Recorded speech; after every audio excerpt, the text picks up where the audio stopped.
Até onde vai o dólar? Hoje você vai entender o movimento da taxa de câmbio e como isso pode impactar a sua vida. Olá pessoal, eu sou o Arthur Lula, economista do Mais Retorno, e hoje a gente vai falar do nosso querido dólar, que não para de subir nas últimas semanas.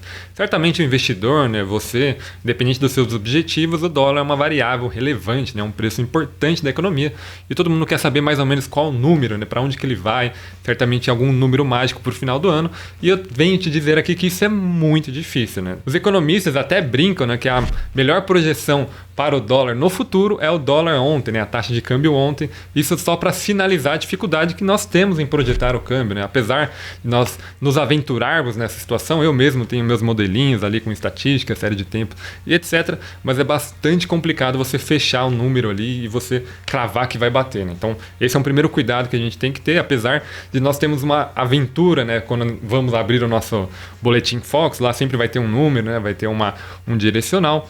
Mas você não deve se apegar a ferro e fogo a esse número, mas principalmente a sua tendência.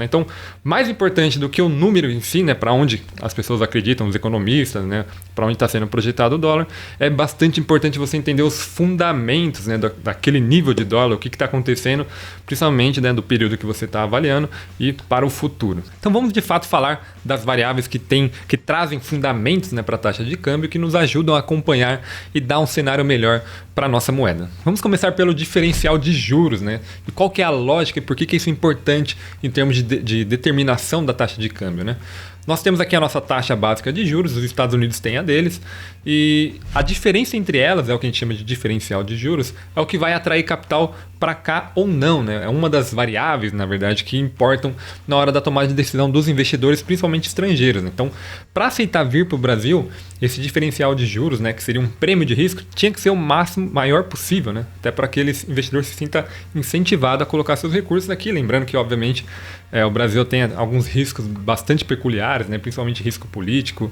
e assim por diante, que o investidor quer ter uma proteção adicional. Os juros também acaba fazendo um pouco desse papel, lembrando que tem uma inflação um pouco maior aqui no Brasil.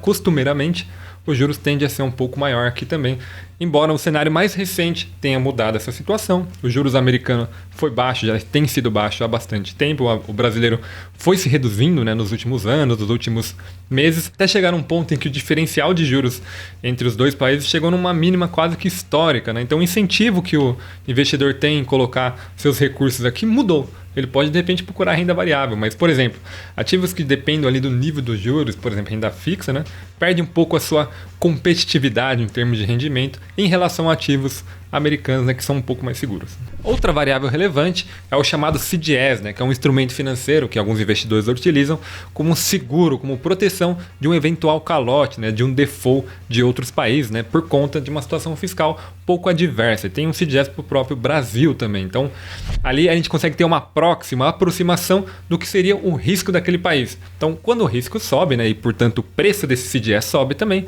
o câmbio tende a se desvalorizar, o preço do dólar tende a subir. Então, a gente acompanhando aqui os movimentos recentes, a gente viu com o CDS, não só no Brasil, mas em boa parte dos países, o risco dos países crescendo, e de certa forma as moedas indo juntos. Então não apenas o dólar brasileiro tem se desvalorizado, como várias moedas ao redor do mundo, principalmente nos países emergentes, que tem uma fuga de capital em momentos de estresse. Outra variável importante na determinação que fundamenta a taxa de câmbio, isso é bastante exclusivo aqui da economia brasileira, a gente vê um pouco isso na economia australiana também, é a dependência da comercialização, das exportações de mercadorias, das commodities. Então, se o preço das commodities está caindo, sei lá, petróleo, minério de ferro, até proteína animal está caindo, entram menos recursos na economia, há uma tendência de entrada menor, a gente tem uma perda do que a gente chama de termo de troca, o nosso preço de exportação em relação ao preço de importação, e a deterioração desses termos de troca tem impacto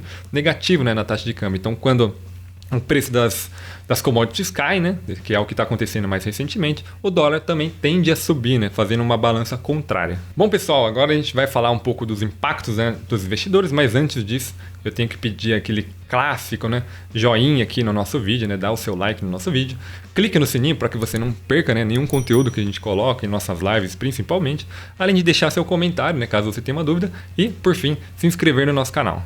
Bom, existem várias formas de impactos que o dólar pode trazer para o investidor. Eu vou citar apenas algumas deles, senão o vídeo ficaria muito longo, mas o principal deles é por via da inflação, né? Então, como a gente importa algumas mercadorias, né, que são essenciais para a nossa produção, para o nosso consumo, se o dólar está mais alto, né, se está mais caro importar, eventualmente esses produtores que estão comprando mercadoria mais caro acabam repassando esse preço ao consumidor, né? Então, a consequência disso é um aumento da inflação.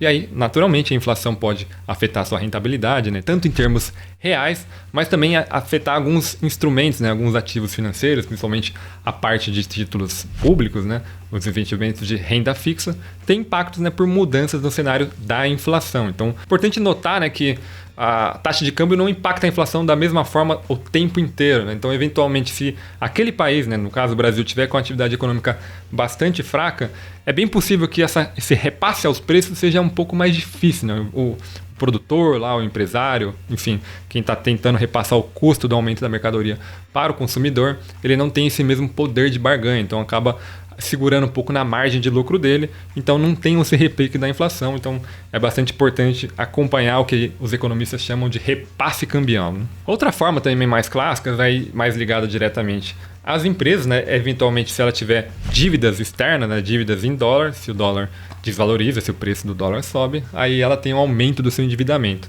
Mas também ainda no mundo das empresas é importante notar que tem as exportadoras que acabam se beneficiando, né, dessa taxa de câmbio um pouco mais favorável para ela, né, para quem está de fora lá comprando as mercadorias, principalmente americanas, fica mais barato adquirir as mercadorias brasileiras, então tem essa vantagem de demanda. É lógico, esse cenário agora de desvalorização cambial está sendo acompanhada por uma fraqueza da demanda, então por um lado ele ganha no preço, né, das exportações que ele tá fazendo, por outro lado ele perde na demanda, então a gente não sabe exatamente como que vai ficar essa balança, mas existe esses dois efeitos, né, para as empresas exportadoras e a gente tem uma diversidade delas na nossa bolsa de valores.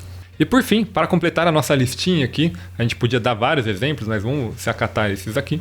Existem ativos que são dolarizados, digamos assim, que sentem efeitos da variação do dólar, mesmo que eles não sejam, né, investidos em dólar, alguma coisa do tipo. Então, as ETFs, né, além de sofrer influência pela variação da Bolsa Americana, também sofre influência da variação cambial, né, da variação da taxa de câmbio. Então, se num cenário, né, tiver uma variação bastante abrupta da taxa de câmbio, mesmo que não tenha uma variação abrupta do S&P, da Bolsa Americana, esse índice, né, esse fundo, ele vai ter ali algum componente, né, vai sofrer também algum impacto da variação cambial. Às vezes você pode até, inclusive, utilizá-lo como uma forma defensiva, aumentar um pouco a sua exposição a uma moeda, né, que é o dólar, e aí diversificar a sua carteira. Então é isso, pessoal. Esse foi o nosso vídeo aqui sobre a taxa de câmbio, né? A situação um pouco mais adversa, né? Um pouco mais agressiva no curto prazo, mas é importante que você saiba que os números não são mágicos, não vai surgir a fórmula mágica para que você adivinhe qual será o câmbio amanhã, uma variável muito difícil de projetar, mas eu te dei aqui alguns fundamentos, algumas variáveis que você pode acompanhar, você traçar cenário, fica mais fácil você entender a tendência da taxa de câmbio, a tendência do dólar, que no limite é mais importante, é mais factível. Até a próxima, pessoal.